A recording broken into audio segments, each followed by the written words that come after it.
Conor's going to be a contender anymore, though. I think that's it. I think that's it. It's like, I'm sure he'll make money, and he'll probably fight a few more times if he wants to. But it's like, I just, it's like he I think time has probably taken its toll. Do you think that's it, or do you think it's just money and motivation and spending a lot of time out of the sport?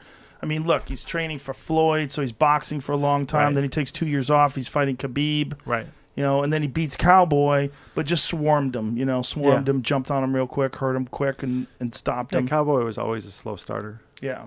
It's like I think it's just maybe it's time, maybe it's desire, maybe I don't know. I don't have the answer, but I think the time has come and went. It's easy to say that after you see the result, right? Yeah. But what's interesting in that fight is there's moments in that fight where he was having big success, and he hurt Dustin at one point in time with a big left hand. Yeah.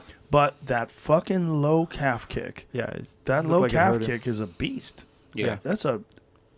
It changed the look on his face. Yeah. I think me personally, I'm a Conor fan, so probably I go a little biased on it, but I think it's more so that time, that time going to boxing and then coming over, first fight back fighting Khabib, and then you take time off and then you come back and then you fight Cowboy, and then pandemic comes, you get a whole nother year off, and then you come back and you fight Dustin Poirier.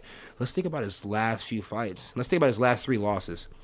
You got Floyd Mayweather, right? Arguably one of the greatest boxers of all time. If not, definitely the best defensive boxer of all times, right? Yeah.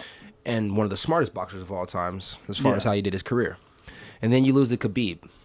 Yeah. You say it's the greatest 155er ever. Even won a round against Khabib. Probably drunk off his whiskey as well, Then you got the Dustin Poirier fight. I think he's pretty serious about the Dustin Poirier fight, but I think at the same time, I think he's thinking bigger than what he was at the time. I think he's thinking about boxing Pacquiao and doing all these other things that he goes in there with.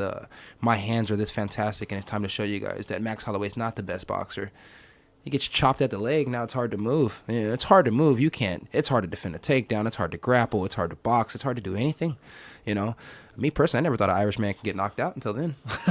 So fucking crazy night.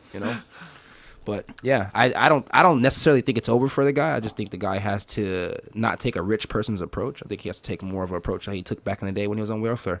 Right. Go out there and get it. Stop telling everybody what your training schedule is going to be, and just fucking do what the fucking gym tells you to do. Well, he was pretty fucking rich when he fought Eddie Alvarez. He was already a multimillionaire. It's not. I don't necessarily think it's a rich thing. I don't know if that affects him that much, but I do think it's inactivity, and I do think that Dustin got a lot better. And Dustin's. At 145, Dustin was depleted and diminished. At 155, he's fucking huge. He doesn't even look like a 55er. He looks like a 70. Yeah.